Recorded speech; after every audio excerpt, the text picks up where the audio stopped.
that. We've had references to the Jeffersons and Good Times. I started young, baby. 'Cause look at You and I Wesley. were destiny. Ready? I'm very Are you ready? You have your cocktail? Come, hey. All right. Yeah. What are you drinking? Oh yeah, shit. I am drinking a Manhattan. I'm Nice. drinking a Manhattan. What'd you use? Dolan and Rittenhouse. Oh, look Bottled at you. in bond, Look at you 100 with proof. the Rittenhouse. It's 3:00 in the afternoon. Check for my body on the streets, man. I love Rittenhouse because it's real old school. Yeah. Yeah. It What makes about a you? good. It makes a good Manhattan. It stands up good with the sweetness. Yeah. Not bad. I went back to the Moscow Mule. Nice. Yeah. You know what? It was so good It's the the new last crack. time. Yeah, it was so good the last time. I was like, no, I think I'm gonna have another one of those. And that's the thing about those. Those don't feel too sweet. You know Not what I at mean? all, actually, and they don't feel too citrusy either. Yeah. Because after a while, sometimes the citrus Some of those drinks. does get to me. But yeah, this is a really nice and refreshing And drink. you know what's funny is your drink goes well with your hair. I know my hair. I'm so excited. I got my Wanda hair done. got her hair done. Finally. Gone is the Wicked Witch of the East. So gone are the gray hairs. Oh my gosh. But think about that though. I mean, first of all, it never bothered me. Gray hair doesn't bother me. On you doesn't bother me. I appreciate that. And the thing about it is, but you know, it does have to be about your comfort level. You know, it's interesting because while it was going gray, I think I had just resigned myself to the fact that it's okay. This is what's going to happen. I'm in quarantine. I can't go. Walker. I can't.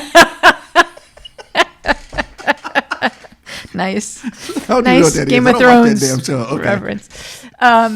But I had resigned myself to the fact that I can't go to the salon. This is what's going to happen. My hair's going to turn gray. And the thing about my hair is that it really just has it right in the part here. Oh, nice. And- Little Pepe Le Pew action. Yeah, Nice. exactly. Nice. And then, of course, it started kind of spreading down. But I had resigned myself. And there was a time, as you know, where I was thinking to myself, I'm just going to go all gray.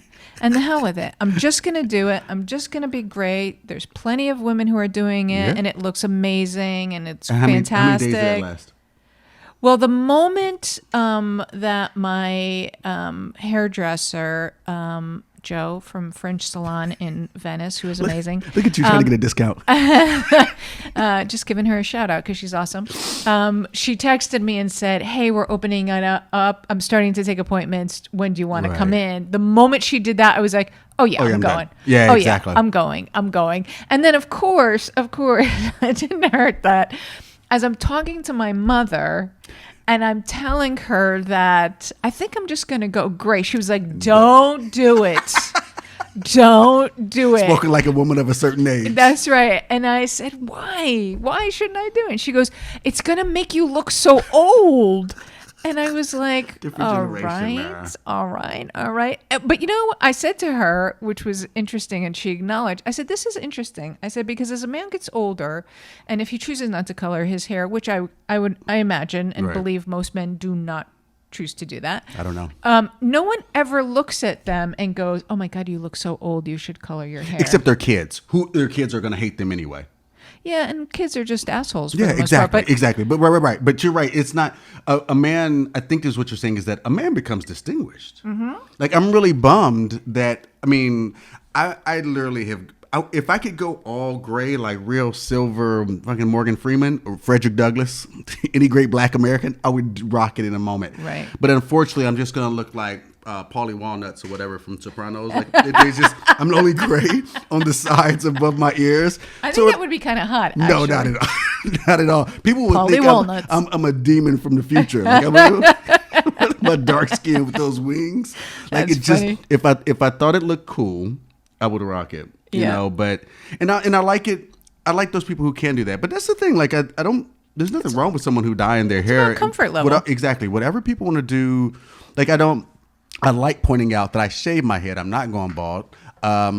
But the truth of the matter is, even if Whatever. you are going bald, who gives a damn? No, Yeah. my hairline is still like way back here. It's like very George Jefferson. Yeah. But it ain't. But at least it's Not a still good look, straight. by the way. It'll look like if I let my hair grow out, my hairline will look like I'm walking with my head tilted back. Like that's Yeah. what it is. But it's not. It's not gonna be a good look. What was George Jefferson's son's name? Lamont. Lamont. Just like Now, if my you middle look- name and every other black man born during the 70s middle name is if Lamont. you look like Lamont Jefferson. Oh, you don't think I look better than hold on. No, Man. only because of your hairline. You were talking about your hairline. Like, That's all I'm I thought you were saying referencing. I didn't look as good as Lamont and his No. his fucking I would- tight I would never say denim that. jackets. Not what I was his would never girl's say- name too? Who cares? I don't know. But He yes, had a girl? But yeah, nice.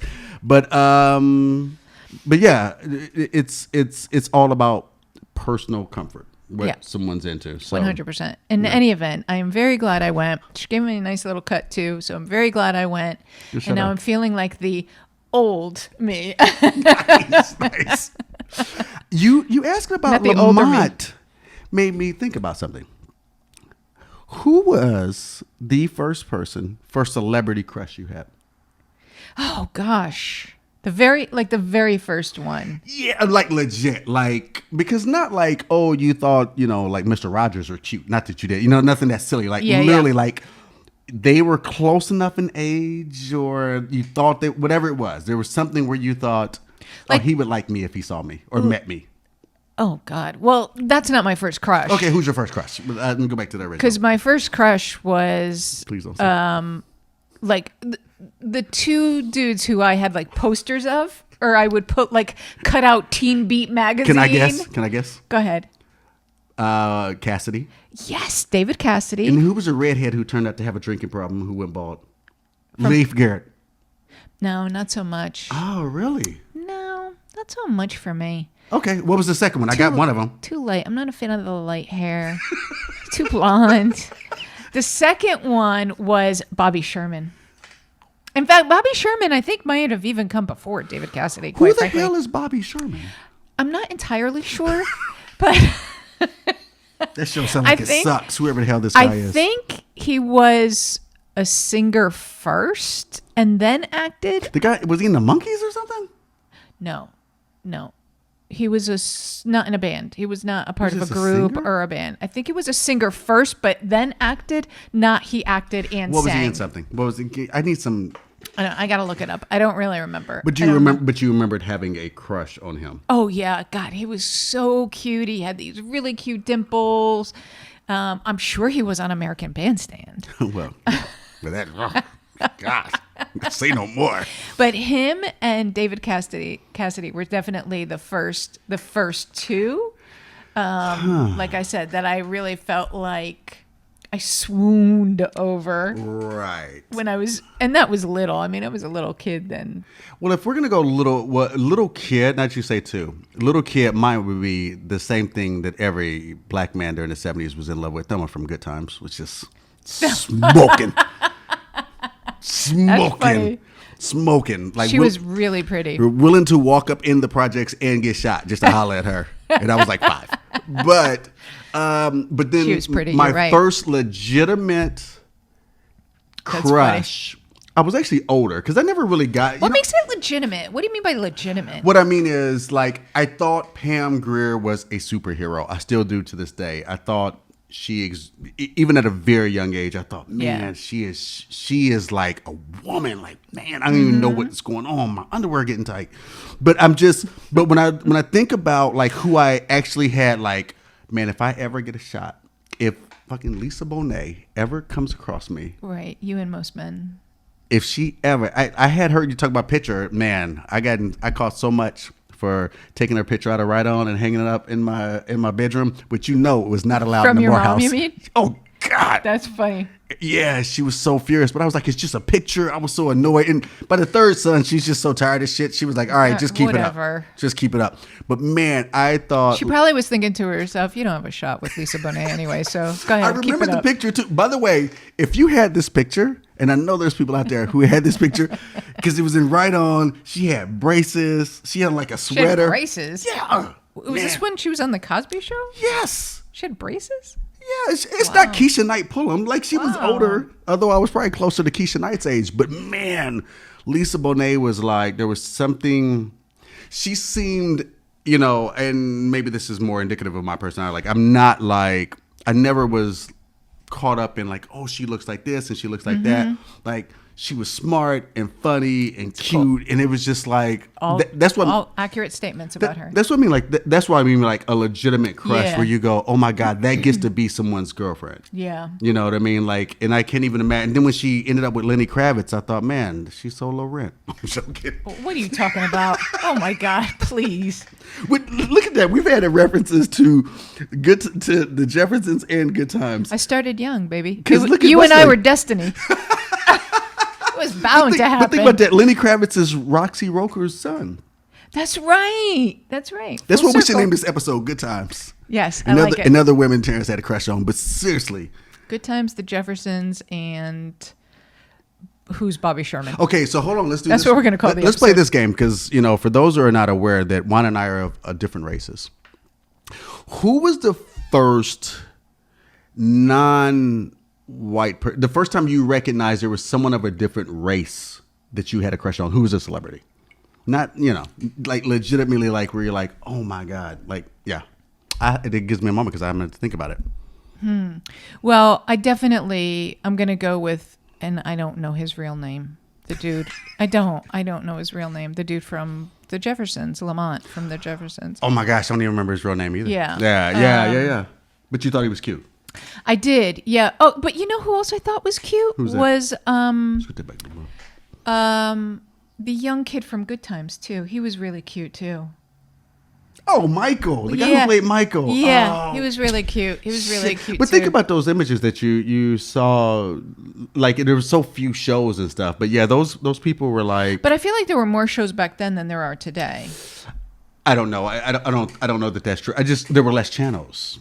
Oh yeah. Well, that's there was a less fair channels. point. Yeah, that's a fair point. Let me think. Who would mine have been? Goodness gracious. Yeah, I can't really. It can't be anyone from television because I was just never a big TV watcher. I can tell you who I really thought was pretty. This is gonna crack you up. Oh, here we go. Should be interesting. I'm bracing myself, by the way. I'm sweating if you're not as looking I say at this us, you because should you're know I'm gonna bracing myself. right. Suddenly you're gonna go. Oh, now it all makes sense. You know who I really thought was pretty when I was a kid? Tell me. Meredith Baxter Burney from Family Ties. The mom from Family Ties. Do not make fun. Don't judge my shit. Don't judge my shit. She was and continues to be very pretty. Actually, she was also smart. She was like really smart. It's sexy to me, man. Woman. But. But it is a little surprising. It is weird.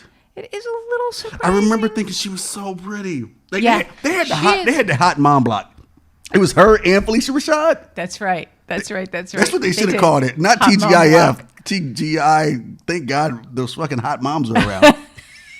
Too long of a title, by the way. Exactly. Too long of a title. That's really funny, actually. I did. She was, this is going to sound weird. I probably should go to therapy. But like those two women, what they represented were fucking amazing. Like, for all my crushes on Lisa Bonet, like fucking Felicia Rashad was just fucking like otherworldly. Mm-hmm.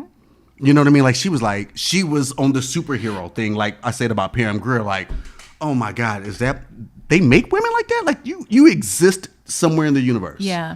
But and so that's what was cool about her. That's interesting because if I think about that dynamic of, and this is not about crushes, but it's just even about television shows that I watched that showed women that were in non-traditional roles, maybe is the best way. Traditional versus, they were non-traditional versus what we grew up seeing. They were not housewives. No. They weren't Leave It to Beaver type shit? No, meaning like the trajectory that you were supposed to take as a female when I was growing up was you went to school, you went to college, you got married, you had kids, right?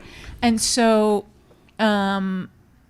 growing up when I watched shows like the Mary Tyler Moore Show, just as an example. Oh, she was right? revolutionary. She was revolutionary. And she was this woman who moved to this new city on her own after a breakup with a man. And she gets this job and she kills it at the job. Right. And she struggles along the way, Yeah, but right? she As a was female. a trailblazer but she was without us knowing it. 100%.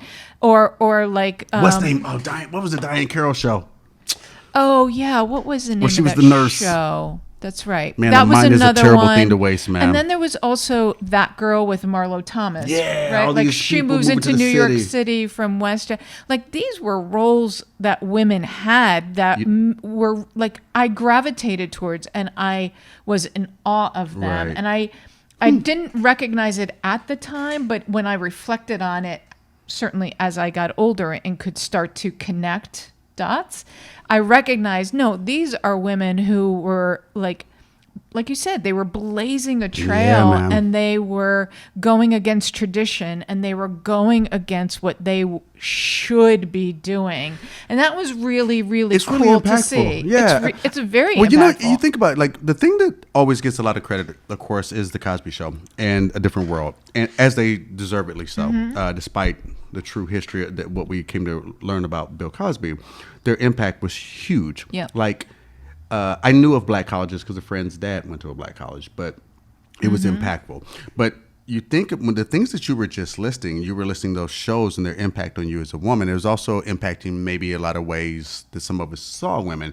Because for me, One Day at a Time and Alice were reflective of, on some level, my experience. My Sure. mother went through a divorce and had a kid, Right. and she was raising them. And so it's even during that time of 70s, like there were shows being written that were more reflective of someone instead of trying to be so homogenous, where it was just like, well, let's try to touch everyone right now, or let's make, How I Met Your Mother and some other shit. Or what's the other one? There's not the one with the geeky kids that we've The never Big watched. Bang. Yeah, the Big Bang.